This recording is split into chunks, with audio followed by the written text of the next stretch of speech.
What's going there on, everybody? It's your boy Derek D. Wild, man. Welcome to my YouTube channel. I'm continuing my series I'm doing is called The Road to 2000 Breaking Expert. As you know, I've been going over games that have been played from the last three recent chess tournaments I've been played in. As I said, I came to these tournaments 1913. I'm now 1948 with 52 points away from breaking expert, and I just want to share this with you. Make sure you like, comment, and subscribe to the YouTube channel. I'm on my also on my road to 1,000 subscribers. I'm at 113 now. Thanks for all the support, the views, and everything. Give you some backstory about this tournament. Uh, like I said, and I said in the other videos before, I haven't played a lot of chess. A lot of people haven't played a lot of chess because of the pandemic.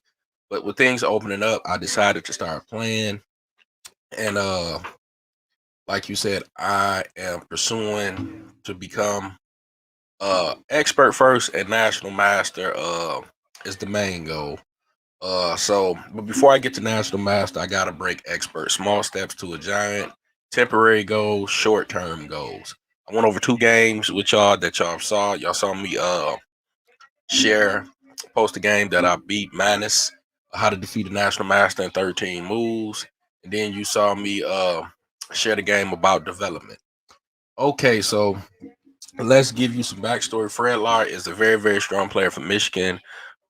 He's pretty much been a class A player much for most of his career, high 1900s. He fluctuates between 1800 and 1900. This is our first time we've ever played. This was played at All the King's Men. If you're from Detroit, you know that All the King's Men is a famous, famous, famous chess club in the state of Michigan.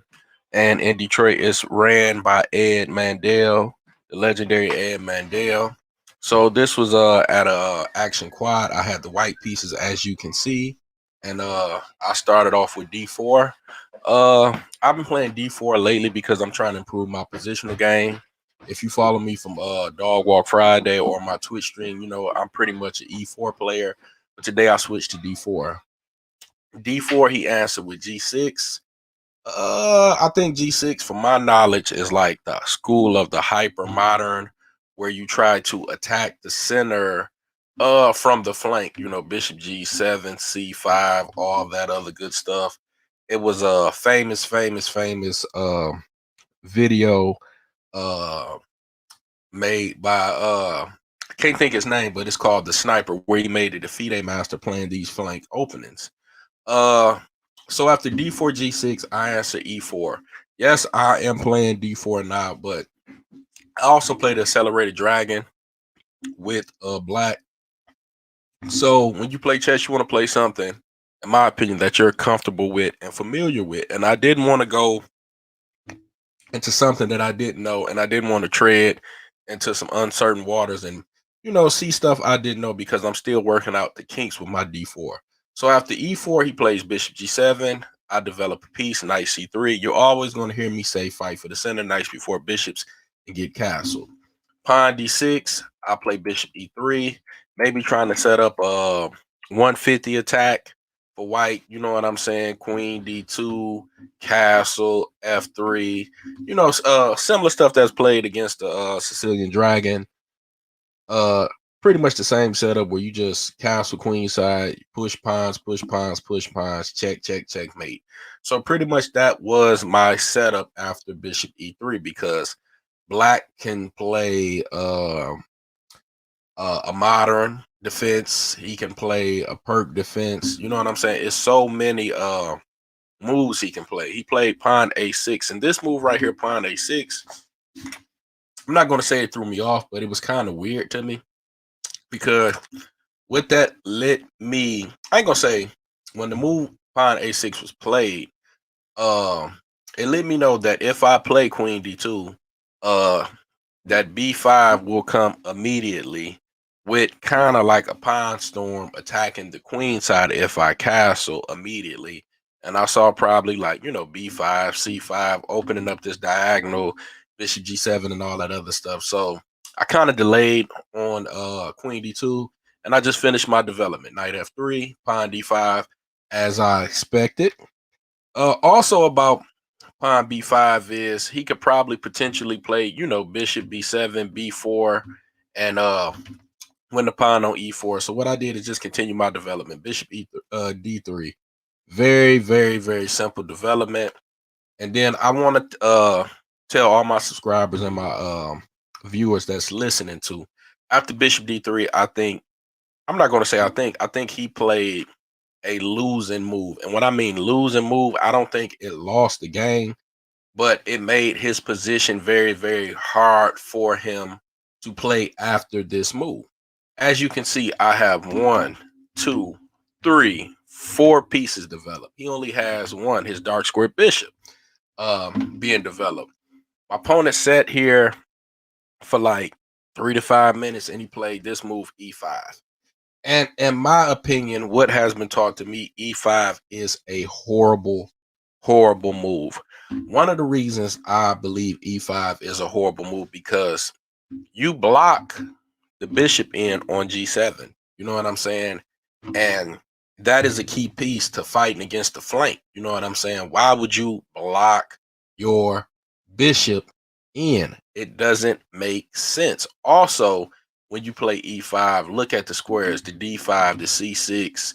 You see what I'm saying? Look at the holes around, you know what I'm saying, d squared. So once he played e5, I immediately said, you know what, I'm going to take on e5. And the reason I took on e5, because I like playing open tactical games. d5 I could have played, but it would have been a slow grind out positional game. With e5, I like my chances because I know for a fact that black is not going to play bishop x e5, because if he does, I'm going to take the bishop, dx e5, I'm gonna put the queen on e2, castle queen side, and start my attack. So after dx e5, he plays dx e5, and just look at this position now. The d file is open. This bishop is blocked by his, you know what I'm saying, pawn. So you can kind of say that's a bad bishop. I have 1, 2, 3, 4 pieces developed. He only has one. So after that, I just castle. I could have played queen e2, but I just castle because, like I tell all my students, after you've developed all your pieces and got castle, and you have a lead in your development, what's going to happen majority of the time is I'm going to be in the middle game. You're going to be still in the opening. So what that means is I'm going to be attacking and you're still going to be trying to develop and get your king into safety. And that's where we're going to have technical difficulties. And majority of the time with precise play, the player who has the lead in development usually wins. So I castle, he plays knight e7, I play queen e2. Queen e2, just a move to let the rooks talk to each other. You know what I'm saying? Rook d1, rook e1, stuff like that. Now, this is where it gets crazy, and I'm going to put the engine on for a minute. As you can see, black had an opportunity to castle right now. Stockfish likes me. He gives it, 0.6. As you see, it went up to, you know what I'm saying? It's fluctuating between 0.6 to 1.2 my way. Now, in this position, I believe, maybe castling, but black played this weird move, c6. C6 is a move I didn't understand. Maybe he was trying to move the queen out the way. So after c6, I just play a natural rook, a d1, rook, same diagonal as the queen. You know what I'm saying? Keeping the pressure on the lead and development. So now with the rook on d1, if he was the castle, I could play bishop x b5, rook hitting the queen. Kind of like a discovered attack. Black plays queen c7. I play knight d2. Now, there's two reasons I played knight d2, and one I didn't even look at first, but when I played it, I recognized it. The reason I played knight d2 was to play f4 and just start an attack, open up the position and start an attack. But when I played it, I also knew that I could swing my knight to b3 and c5, because I have, one second, my knight to b3 and c5, because I have a knight right here on d2, that could go to b3 and take control of this c5 square. So I saw that after. So after I played knight d2, white black castle, I could have played knight b3, and after I going over the game, I do believe knight b3 was the stronger move, but it was game in 25. I just played f4. Just trying to keep the pressure on and open up the game in my favor. Black answered with b4. In my opinion, b4 is a horrible move. I don't even have to think. I go to knight a4, the b6 square looking phenomenal. I have the bishop. I have the knight on b6. You know what I'm saying? Now I'm kind of playing like great positional chess. I'm not going to say great positional chess. It's just taking what your opponent is giving you. I have more space. I have a lead in development. I'm attacking. You know what I'm saying? I have multiple plans. I don't know black's plan because all black pieces are not developed. So after knight a4, he plays ex f4. I play bishop x4 hitting the queen. He plays queen a5. Immediately, I play b3. I don't even have to think. I just play b3. I'm not moving my knight. And also, playing b3 also makes the c4 square a very strong outpost for my other knight. He develops his piece, knight d7. I play knight c4, hitting the queen. Look at the b6 square. Look at the d6 square. He plays bishop d4. Bishop d4 is an okay move. It's an intermediate move. It's getting you free time. King h1. Never do I want to play bishop e3 and trade off my bishops. I have the space. Bishop d4 check, king h1. Queen comes back to d8. Now, look at this position. Now, look how has it changed. Yes, he's developed some pieces, but he still has a piece not developed. I have more space. I have a bishop on f4, bishop on d3, rooks on open file. My two knights are controlling the d6 and the b6 square. I still control this game because I have the better position. Remember, this game was played in game in 25 time control, so it was a few mistakes probably made, probably on both our end, because you're still trying to keep up with the time control. So I play e5. The reason I play e5 is to cut the dark square bishop off from around the king, and also this pawn, holds f6. But always remember, when you push a pawn, you give up a square, and me pushing e5 allowed black to get his knight to d5, which was a strong square. I play bishop g3 because I want to keep my dark square bishop. Black answers queen e7. I play queen e4, putting pressure on d4. He plays bishop c3. And I think this was the turning point in the game for me because I think we were down on, I know we were under 10 minutes. I believe we were under 10. I know we were under 10 minutes for sure. So once he played bishop c3, I automatically took the knight on c3. I didn't even think about it because I'm like, his dark square bishop is gone. He fianchettoed. He has nothing to protect the dark square. So I immediately took.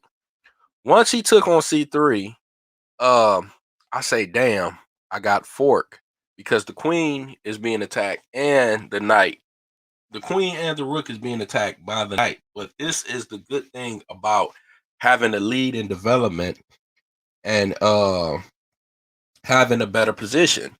Yes, anywhere I could have moved my queen, I could get forked. But since my position was so better, I found this move queen c6. So it's really not like I'm getting forked. So after queen c6 being played for white, he plays rook a7.